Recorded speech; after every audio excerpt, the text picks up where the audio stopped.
the real turning point for me in understanding my migraines was, are they here to prioritize me, protect me, or punish me? And realizing that it was the only time that I was taken out away from my life and given 24 hours in a dark room made me realize that actually I was prioritizing myself by having the migraine. Well, I know it seems like such a small thing, but sometimes it takes taking yourself outside of the life that you live in to reflect on something in a completely new way, to realize what we're actually doing for ourselves. We have such an enormous amount of wisdom within our body that we just don't tap into because life's happening and you're just on the so fast all the time that we don't stop and think and notice, what is my body trying to tell me? Welcome to the Inspired to Thrive podcast. I'm your host, Phoebe Lay, and in each episode, I will be sharing with you insights from either an inspiring person or myself to help you thrive and shine online and in person. We talk about all things marketing, relationships, money, business, growth, mindset, and more. So thanks for tuning in, and I look forward to seeing you inspired to thrive. How many times have you said yes when you meant no? Smiled through the exhaustion or prioritized everyone else's needs while your own migraines, anxieties, or burnout whispered louder and louder in the background? I'm Phoebe Lay, and today on Inspired to Thrive and Shine, I am sitting down with Polly Angel, a rapid transformational therapy practitioner, somatic trauma-informed coach, and founder of the Angel Path. Polly spent years looking like she had it all together on the outside whilst battling chronic migraines and people-pleasing patterns that were slowly draining her from the inside out. Then she discovered RTT therapy, experienced a profound transformation, and realized something powerful. Our limiting beliefs aren't permanent. They're just old stories we can rewrite. In this conversation, we are diving into why women especially struggle with chronic people-pleasing, how our emotions aren't problems to fix, but wisdom to listen to, the revolutionary Meet Your Inner Team emotional intelligence system, which Polly created for children and adults, why understanding your subconscious mind is the ultimate superpower, and the generational patterns we unknowingly pass down and how to break them. So whether you're exhausted from putting everyone else first, raising children and want to equip them differently, or you're simply ready to befriend your emotions instead of battling them, this episode will give you permission to prioritize yourself without the guilt. So let's dive right in. Hey, Polly, welcome to the show. Thank you. Lovely to be here. Yeah, it's absolutely lovely to have you. And wow, what a topic to cover for us today. I'd love to know if you could take us back to the moment, given what you do now. Was there a pivotal moment where you realized something had to change? Yeah, so for me, there was a massive light bulb moment actually in my late teens when I was really struggling. We all struggle as teenagers, but for me, I did have a lot of mental health issues. I just struggled with the pressure that really I put on myself. So back then, I was an international competitor in the equestrian world, and I really always was trying to outdo my last thing, my last event. And I put a lot of pressure on myself to always be better, always do more. And it was solely put from myself. It wasn't my parents at all. They just loved that I was happy doing what I was doing. But it's the pressure that I put on myself led me down a road of nothing was ever good enough. And consequently, I ended up going to the doctors looking for help because I was just sad all the time, found myself crying all the time. So I was then put on a medication, an antidepressant, which a few weeks later I discovered I wasn't getting any better. I went back to the doctors and they decided to double the dosage of my prescription. Wow. It wasn't until I got home that I thought, this is crazy. This hasn't made any difference to me. And now they want to double it. So that for me was a huge light bulb moment. That was when I decided there's got to be another way for me, and looked into actually hypnotherapy, NLP, CBT techniques, ways that I could help myself rather than give the job to somebody else to fix. And that was the real empowering point. I didn't realize at that time quite how it would affect my life now. But because I learned those things, I got out of that dark time in my life. And then later on, I had the challenges of being a mum to 3 kids and all those challenges that the motherhood brings. And that's a challenge. That's a massive challenge in life. And I found myself going back to all these old tools that I used in my early life. So that's when it really took another level for me, because while I used all the books, so I wasn't actually able to do RTT when I was young. I did all the other things and I've read all the books. So Marissa Peer, the creator of RTT, is a fantastic woman and I've always followed her. Back in those days, it was all the books. So I would read the books and listen to the audios to help me.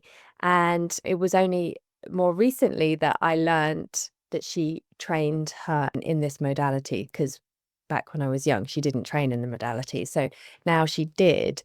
That's when I decided, right, there's just a no-brainer. This is such a powerful product. I would love to be able to do this for other people. Wow, that's amazing. And it sounds like from then on, a lot has changed. And the breaking point that led you to RTT therapy, which I'd love to know more about. Like, firstly, what is RTT therapy?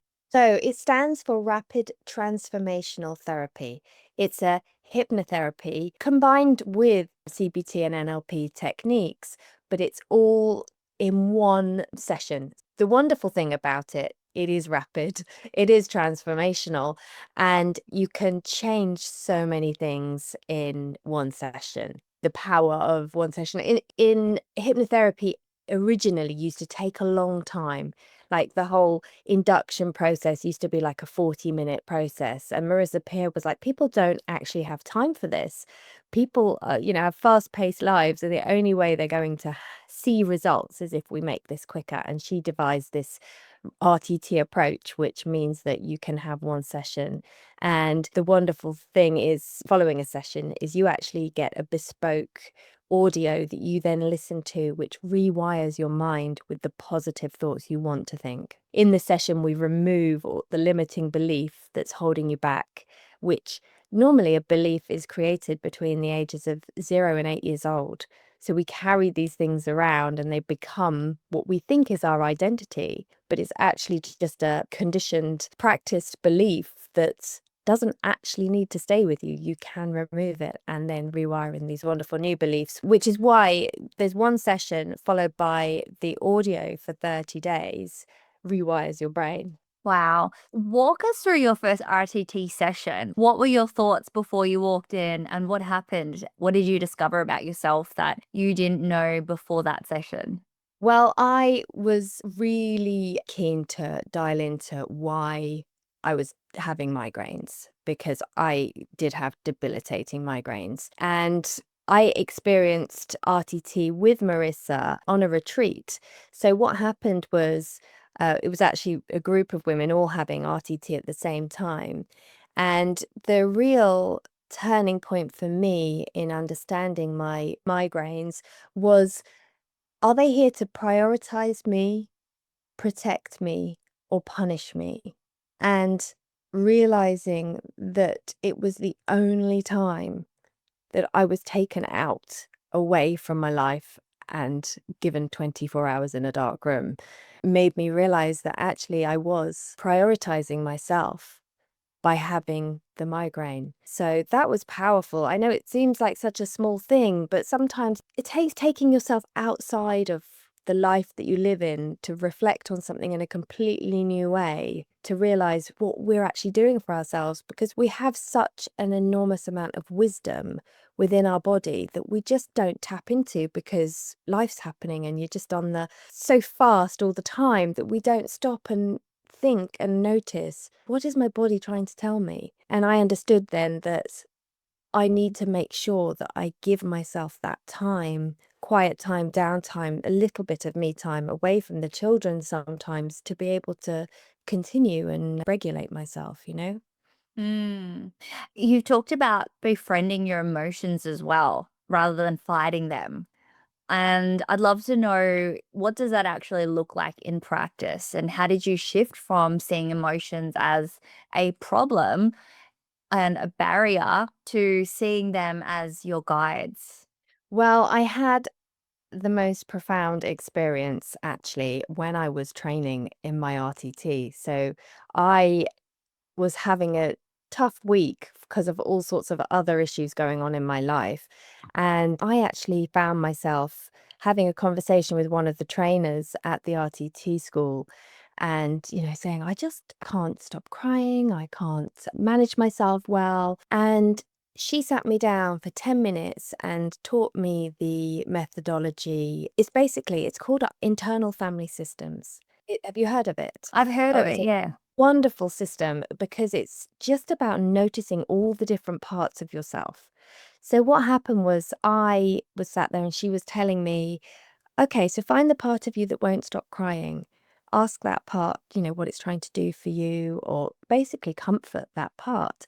And when I understood the reason for it being there and I could identify that there were more than one part, there was a scared part, an angry part, there's all these different little emotions. And the powerful moment came the following morning when I was preparing for my RTT exam and I started getting numb fingers, which is the first sign of a migraine for me.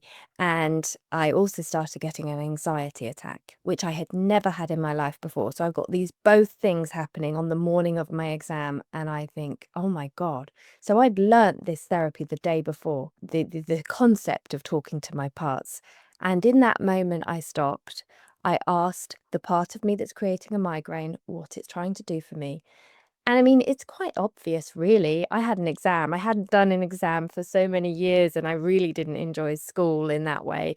And the part just wanted to take me away from the stress of the day, and Yeah. rescue me and not have to face all this stress. So I asked the part, I realize what you're trying to do for me, and I love you for that. But can you help me? I know it sounds bonkers, but can you help me? Can you support me in another way? Can you help me to stay calm? Can you help me to remember my words and all that kind of stuff? And within moments, I did exactly the same with the anxiety part as well. And within moments, both things stopped. And I have never, ever been able to stop a migraine once it was in flow before. So Wow. which Yeah, is why we're out the world, because we can do this on ourselves. That's what's so fascinating about it. It doesn't take yeah. much knowledge. I had 10 minutes the day before learning about it. I used it the next day and it had such great power. It does. Now that you say that, I think it reminds me of moments when I lose things and I misplace things and I don't know why I've misplaced it. It's really, really annoying. And it's always when I'm just about to get out the door or like kind of a stressful moment. And sometimes I actually stop. And now that I heard you say this, I think maybe I have been practicing talking to some of my parts without even realizing that this is actually a full on technique. But I would say to myself, what is it that you're trying to tell me? Or what is it that you're doing? Or why have I lost this thing? Would you mind just maybe sharing some insights as to why that is? And even that act of stopping and asking my subconscious mind that question, believe it or not, it's always like within 60 seconds that I'll find that thing again. And it's like I just needed to just stop and talk to a part. And I feel like you're right. Our parts sometimes want to just either slow us down or give us some kind of insight. And it's really, really interesting the way the brain works. Well, yeah, because you're also accessing your subconscious mind, which knows exactly where you left that thing because it remembers everything. It's just our conscious mind that doesn't. So, but just taking that moment that you take, I think quite often it's almost like a nervous system regulation technique as well, because sometimes when we're so like high and doing all the things, it's like, hold on, you need to just settle everything down so you can hear the information your body's trying to send you or your subconscious mind is trying to tell you. It's like this reset, and then you go, okay, actually, let me just calm down. Let me ask the parts or recognize the information that my subconscious mind has, I totally agree. And I also think that a lot of the time we ignore that information. I also wanted to talk about people pleasing and the people pleasing patterns that arise in people. Why do you think, especially women, that we struggle with chronic people pleasing patterns? And is this something that happens because of conditioning or survival, or a bit of both? Like, where does it come from? So we learn when we're very young how to get love from our loved ones and how to be noticed, how to be recognized. And it's a very simple thing, really, that we're realizing that we're getting the love that we need when we do things for others. And that way it becomes entrenched within who we are. It becomes a pattern that has got us what we needed, which is the love and the recognition. So, what's the cost of people pleasing, and why is it so hard for people to break free from it? Well, we're seeing now evidence that the cost is things like autoimmune disease. Autoimmune disease is 80% in women, which it's just it goes hand in hand with the characteristics of women. We are always trying to keep everybody happy as, nurturers that we are. That becomes our role. And if we have also the tendency to have done that as we grew up as well, then it just perpetuates. And the problem with that is we put our own needs aside for others. We always become the bottom of the pile. And it's almost like with autoimmune disease, our body starts turning in and attacking ourselves. We're not listening to it. And I do believe it's our body's way of waking us up to recognize that this is not serving us anymore. And this is the problem with limiting beliefs, is they did serve us at some point. And this is where there's sort of quite a lot of conflict in our mind, because it did serve us when we were 4 years old, 6 years old. It just doesn't serve us anymore. And that's why I don't know about with you in Australia, but in the UK, there has been quite a stigma around therapy, and you stiff upper lip, and we don't need it's a weakness to go and have therapy. But the great thing about RTT is it's not long-term therapy. It doesn't have to be something that you start and then you never stop, which I think is the understanding that we as Brits have of like people in America. Everybody does it. But everybody could benefit from it, because how many of us have got outdated beliefs when we were children that just they worked for a 7-year-old, they don't work for a 37-year-old. And we're just actually running ourselves into a ground and potentially creating autoimmune diseases for ourselves by behaving this way. But the change is such a fear as well, to do something about this. First of all, knowing you can do something about it, knowing you can change in some way, because if you believe that's who you are, that's how you are made, that then just even having the insight that that belief doesn't need to be who you are anymore, you can change. But then the whole stigma around change, that's a challenge in itself, right?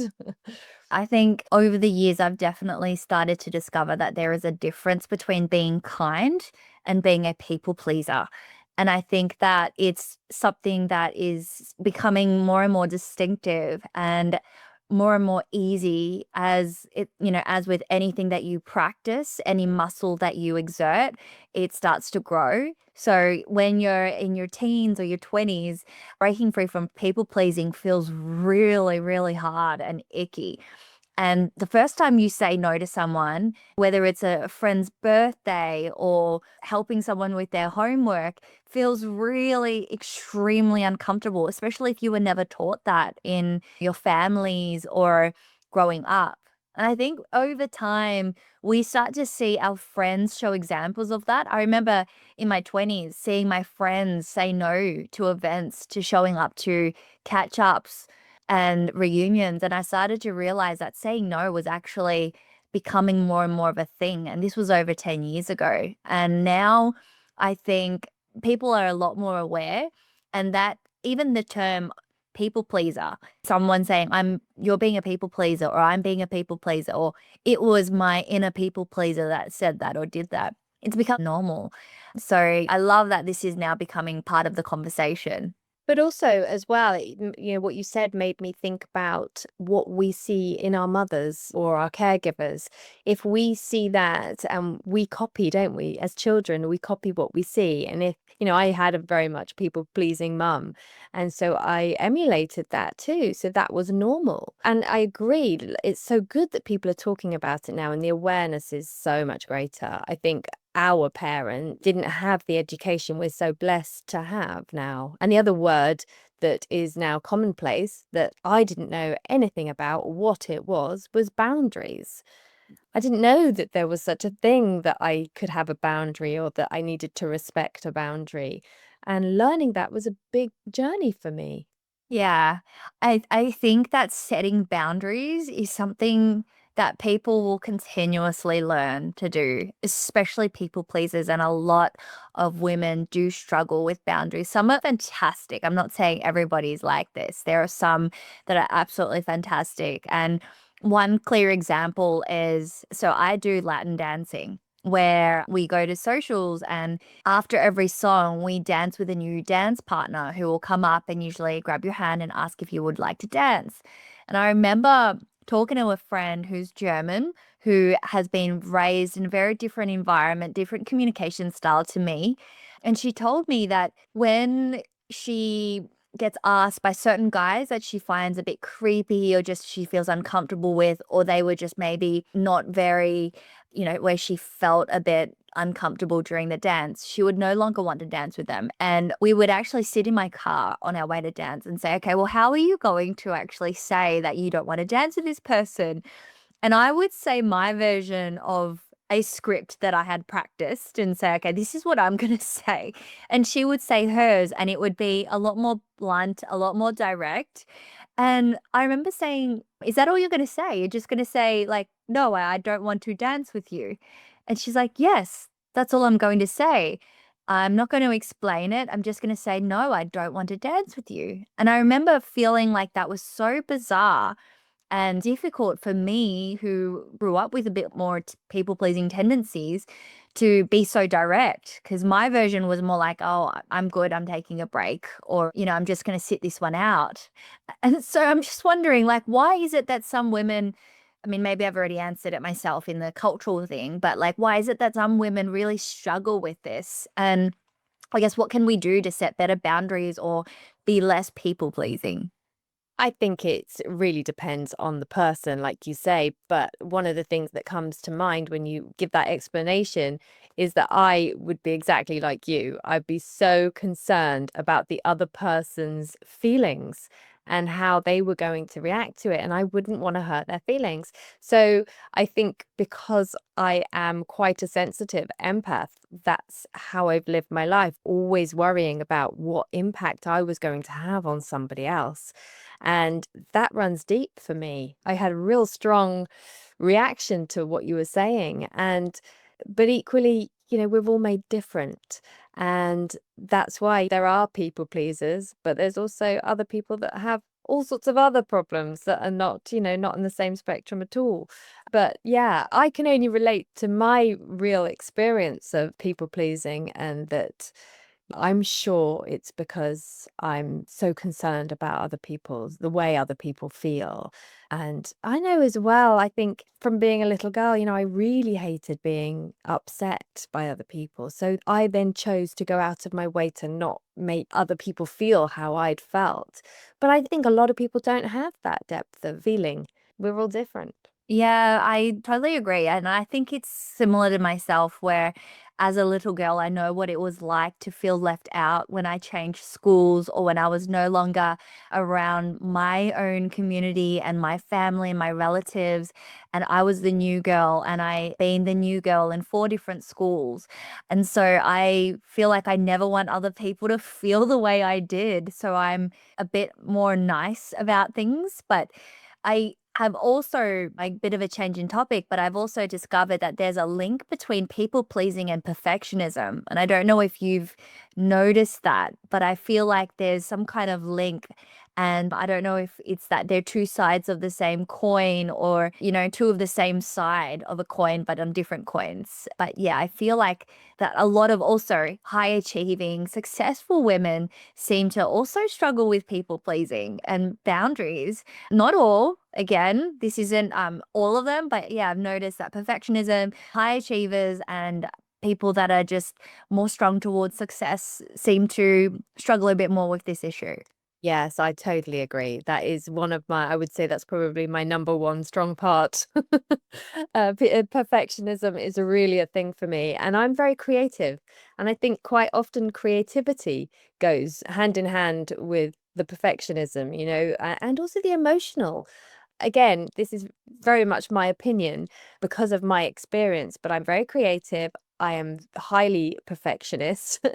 And, I actually, in recent years, I've been working on being comfortable with done is enough. It doesn't have to be perfect, because the problem with perfectionism is you're never going to reach it. It's like the finish line that always is moving. You get to it and then it goes, because you can always do more. There's always the perfectionist, there's always the feeling that you could do more, it could be better. And then we never put anything out because nothing's ever good enough. And I think a lot of it, it's so connected to failure and the fear of failure and what other people think all the time. But I think it goes hand in hand with that people pleasing. You're so concerned that you're going to put somebody else through a difficult feeling that you don't want to feel, so you don't want them to feel.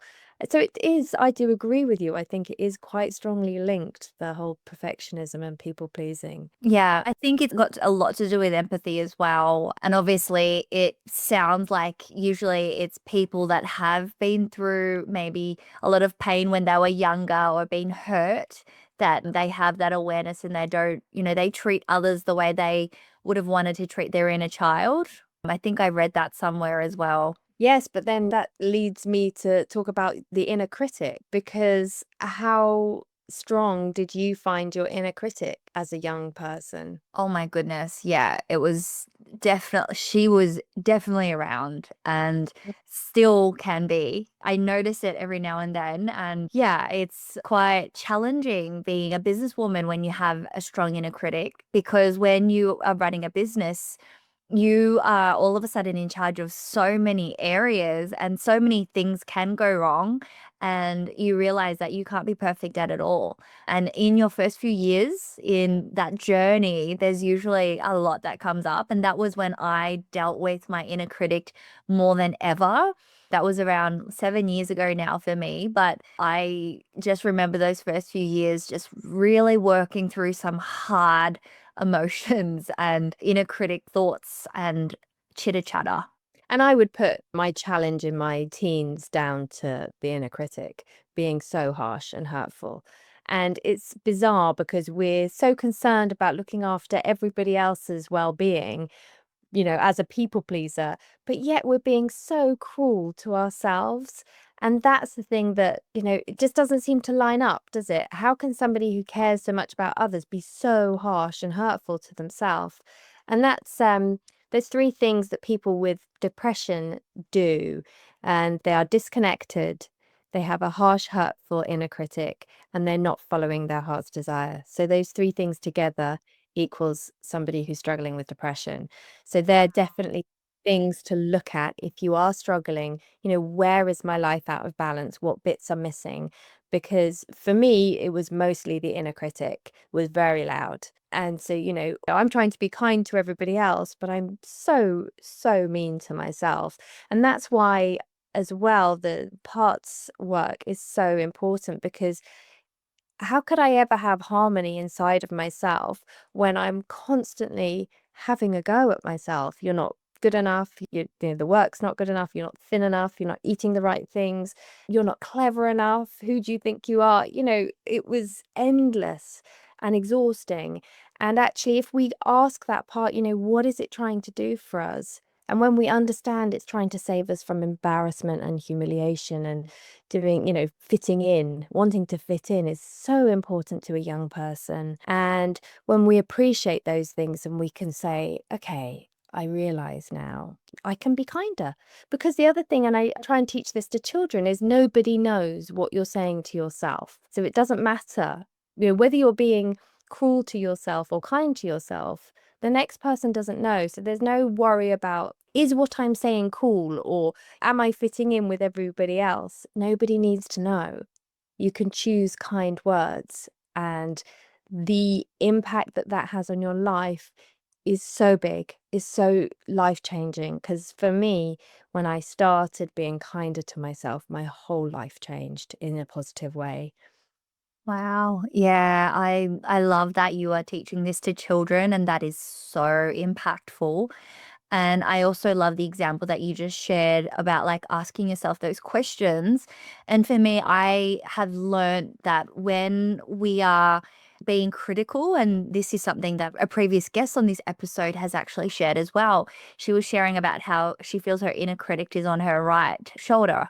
And so she will actually anchor in on her left shoulder some really positive affirmations and positive feelings, and even talk to that inner critic and say like, hi, I notice that you're here. I acknowledge you for being here. Thank you. Thanking it, but also saying like you're not needed. It's, I know you're here to protect me, but you're actually not needed. And I think for the listeners, that's a really good practice to have. It's talking to that inner critic or that voice, acknowledging it, thanking it even, but maybe just letting it know that it's not welcome or it's not needed right now. Would that be like a nice start or practice for someone to get started with? Absolutely. And the other thing that I want to mention is that our brains are hardwired to look for the negative, and that's from a survival mechanism. And if we understand that, we realize that we're completely normal, because that's really helpful to know that you're normal to have these negative thoughts, because our brain's scanning for danger. And that's how it stays alive. That's how we've evolved to all be, in this generation. So unfortunately, we're still hardwired the same way. So while we haven't got the dangers that once were around, we are a lot safer now. We just need to understand that and then go, okay, so I have to work 10 times harder to be positive, because the negative's always going to be there. And just understanding that is so empowering, because it makes you feel you're normal, and that there is a way you do have to consciously look for the positive as much as you can, and Mm. wire in that normality of being kind to yourself, because the brain is always drawn back to what is familiar. And if you have been harsh and critical to yourself for the last 20 years, it's going to take a lot of work to make kind and lovely thoughts stronger than these negative ones that you've been running for so many years. Yeah, I feel like going back to people pleasing and, this inner critic that we're talking about, I feel like all of it is rooted in a place of fear, and that ultimately, whether you're a perfectionist or a people pleaser or you have a strong inner critic, I think it might just come down to a fear of rejection or abandonment or conflict, even, or being too much. Would you say that that's the case? I totally agree. This is all, again, it's survival, isn't it? Getting the love that you're looking for, getting the recognition that you're looking for. And it's all built around fear of not being good enough generally. Mm. Yeah. So, is it time that we maybe start breaking free of those patterns as soon as we can and stop being stuck? And perhaps maybe if you could share with us like some things that we can do to distinguish between, say, for example, saying an authentic yes, which is like a full body, yes, I would like to dance with you, for example, or I would like to take on this extra project, versus being a people pleaser and not so authentic, yes. I think the first thing I would like to say to that is, whenever we want to change, it takes consistent daily actions. And we probably know that we've got a people pleasing tendency, but how do I go about changing that? And I want to talk a little bit about the comfort zone, because we all get stuck in our comfort zone, and there's all these reasons for why our brain is drawn back to the familiar, even if the familiar is not a positive thing in your life. We're just afraid. When we're in our lovely circle of comfort, we're basically surviving what we did yesterday. So our body knows if we survived doing what we did yesterday, it's safer to do yesterday again.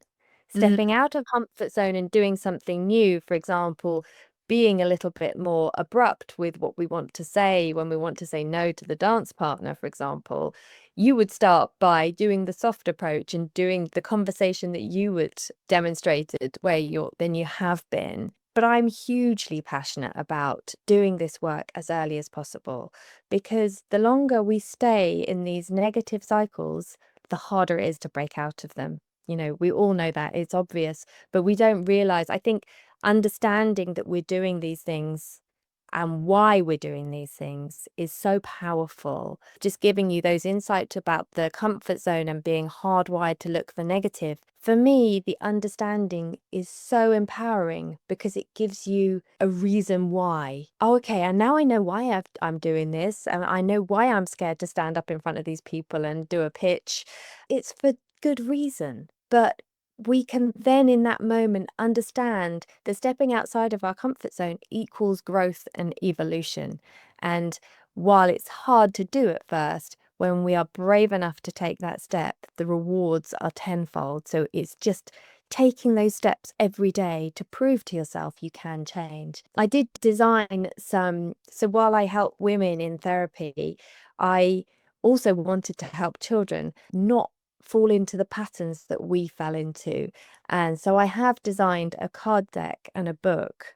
One is for 12 plus, the card deck is for 12 plus, and the book is for 5 to 10-year-olds to explain to them, teach them they all have an inner team, and that if we get to know all the parts of our team and understand there are no bad parts, every single part of you is trying to do something to protect you or help you in some way, even if the behavior doesn't seem a positive thing. For example, like OCD, we have people that are trying to control the world outside of them because they don't feel they can control the feelings that are going on inside of them. So it's all about learning about yourself and listening, because we're all so different.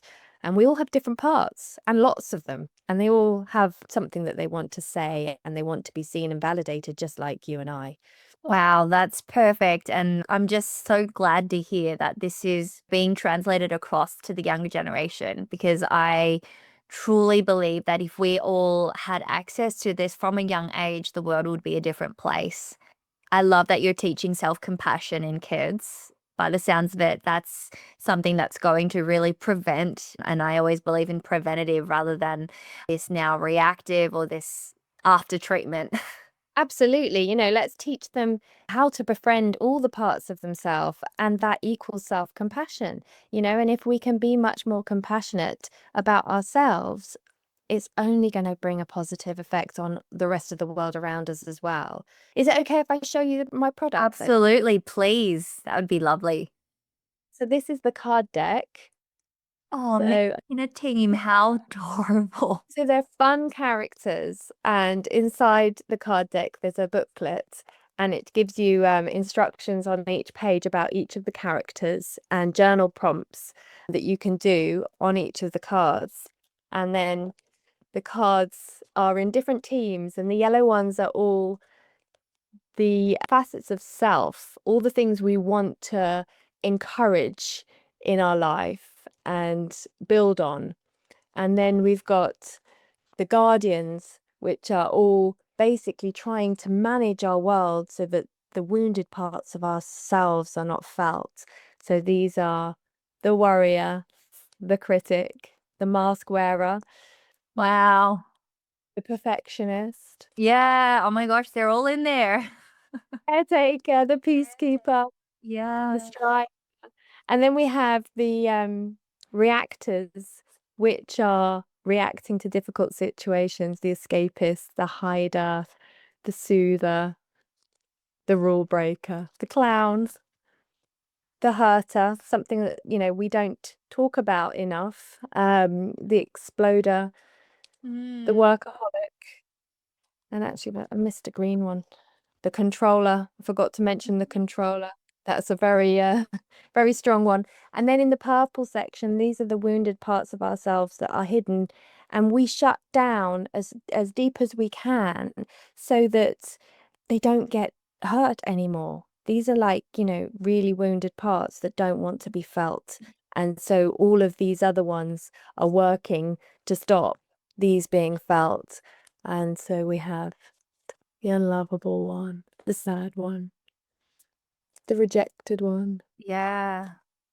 And the ashamed one that you showed, that's a really, I mean, that is such a heavy Hey, emotion. And they say that out of all the emotions that we feel on the spectrum of emotions, shame is the lowest frequency and vibration. And it can cause such a ripple effect of low energy and self criticism and despair. Maybe we can wrap up this episode by so talking many. a little bit. Yeah, so many addictions and the shame that goes with what's happening, but the addiction is only a protector part of you that's trying to help you survive a situation. There's always a wounded part beneath that doesn't want to be felt. And so quite often it's a case of numbing out that feeling so it's not felt. The other thing to talk about with feelings is they all just want to be noticed. And while we're afraid to feel sometimes because it can be painful, sometimes the quickest way to healing is to just face it. And even just recognizing it and voicing it and saying, I can see there's a part of me that feels sad because this happened. That's enough sometimes for that feeling to be recognized and then to subside. Whereas we tend to try and push everything down like pushing a balloon underwater, and it's just going to come back up. So if you can recognize that looking is always going to be a quicker way through than ignoring it. Yeah. Wow. Thank you so much. That's so profound. And yeah, I hope that this really helps the listeners to discover the first steps to breaking free from lifelong people pleasing. And obviously, it's not a quick shift, it's a gradual unlearning. And I'm guessing it's something that takes years, not just months. But it's not something that we need to go, oh, I'm there now. I fixed it. Now I graduated from the school of people pleasing, right? I'm guessing it's something that is lifelong and you don't have to feel like you have that pressure to get a certain place. It's just as long as we have gotten better each day. Would you say that's right? I would say the first thing to anybody that feels they have people-pleasing tendency is be kind to yourself with your progress, because every day is a new day. If we berate ourselves every time we go wrong, we're going backwards. We have to look at every step of the day that, yeah, I did all right. Okay, I wasn't perfect, but also saying things that are believable to your brain. If you say to yourself, I'm wonderful, I'm the best person in the world, your brain's going to say, whatever. Whereas if you say, okay, I did better than I tried really hard. I did my best today. That is believable. And that's the start to really the communication between you and yourself to go somewhere positive because you really believe yourself and you start listening and caring about yourself. So every step is an important step on every day. And it doesn't matter if we go wrong. It's about, if you think about your favorite coach, they're encouraging, but they're also real. And that's the approach you need to have with yourself. Encourage yourself. And the changes in your life, I can tell you from personal experience, will be astronomical. Because once you start that wheel turning, it will get quicker and quicker and quicker, and you will find life just so much easier. And I think that that will also really change your relationships and impact the people around you as well. Yeah, and finally realize your worth and that you are okay to take up space in the world. You deserve to be here. You were born, you were put in this planet for a reason to start appreciating yourself and loving yourself the way that you have probably been desperate to feel for so many years. We give so much to everybody else, and just give yourself a little bit more of your own kindness. Yes. Oh, I love that we have touched on that. Yeah. And I think this is a really, really great time for us to maybe this final last question that I have for you, which is what is it that will start to shift when people stop people pleasing? What shifts first? Is it internal or external? And what are some of the ripple effects of doing this work? I think the first step is be kind to yourself. I really do, because then you start to realize that it's okay for you to say no, because you're starting to be compassionate towards yourself. And when you realize there's all these parts that are overworked and over striving to tick all the boxes for everybody else, it's because you're not putting yourself first that you can't say no. Whereas when you are loving yourself, and being kind to yourself, you are able to then hold space for yourself that actually, the 10th task on the list is just one too many. And unfortunately, I'm going to have to say no today. Do you see what I mean? You have to bring the love to yourself first to be able to then say no to other people, because you realize just how important it is. Because if you are so depleted, you can't help everybody in a positive way.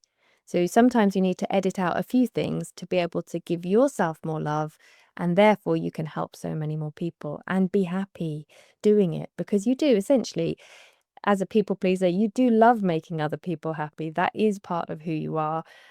So it's just balance. I really believe that understanding is power, but balance is everything. A little bit of everything in the right amount is what makes us happy humans. Yeah, I think that's a wonderful way of sharing that. Thank you so much. And to the listeners, how can we connect with you, Polly, and receive more of your amazing insights, and also get it for any of the parents or anyone that wants to get their hands of the resources that you have as well? My website is theangelpath.com. If you're interested in the resources, you can navigate through the website and find it, but it's theangelpath.com/shop if you want to buy the resources. This is the book as well, which is 5 to 10-year-olds. And in the back of the book, I have also created a chart that you can pull out and create your own cards. I'll show you here. Look, I made, just to show you, I laminated it. That's the card, the chart in the back of the book, and then it comes with a mini card deck for little ones. So it's Oh, wow. a version, but the idea is that you don't just read the story, you learn the concept by reading the story in the book, and then you use it daily with the characters, choosing your team, who you want to lead you on each day. And that way you've got a lovely dialogue going, not just for the child, but also for the parents. Because if you learn all about your inner team, you're becoming more comfortable and happy in yourself. It does create for a lovely harmonious environment at home. So that's the idea, is I'm actually not just teaching the children, I'm teaching the parents too, and empowering everybody to be able to talk to their parts in a really kind, compassionate way. So that's the website. The book and the card deck are on there. And I would also say, obviously you're in Australia, so for your viewers, if you are interested, look into RTT in your area. I do work remotely, but the time zone is incredibly challenging for Australia. But if your listeners where you are interested, look up RTT practitioner for rewiring those limiting beliefs that are holding you back. Because when you understand why you've been doing something, it gives you so much more power to change it. But yes, I work remotely. So if you're interested in working with me from a therapeutic standpoint, you can book a free consultation with me through my website as well. But Instagram, I'm at the angel path with _the_angel_path. And I'm also on LinkedIn as Polly Angel, and Facebook as well, the Angel Path and Polly Angel. Amazing. Thank you so much, Polly. That was absolutely wonderful. So insightful. So much for us to take away from this episode. We dived into so many different areas, and I will be linking all those things that you've just mentioned in our show notes so that people can jump on your website and also, purchase the resources that you have as well. Polly, thank you so much for what you have to offer and for what you bring to the world. And it's been such a delight having you on the show. Thank you, Phoebe. It's been a real pleasure. I always love talking about all of this stuff because it is so close to my heart. So it's changed my life, and I would love it to change yours and your listeners. And because it's so empowering, because we can do this for ourselves. We don't actually need help doing this. Just let's learn to be kind to ourselves and watch the ripple of change that comes from it. Absolutely. And I cannot wait to stay connected with you and also to see the difference that this makes on my journey and also to the journey of the listeners that are tuning in today. So, once again, thank you. And to the listeners, thank you again for always tuning in to Inspire to Thrive and Shine. If you've enjoyed this episode, please make sure to leave a review or share this with your friends and your family and make sure that you get the word out there. And again, Polly, thank you for being on the show. Thank you. Take care. So thanks for tuning in, and I look forward to seeing you inspired to thrive.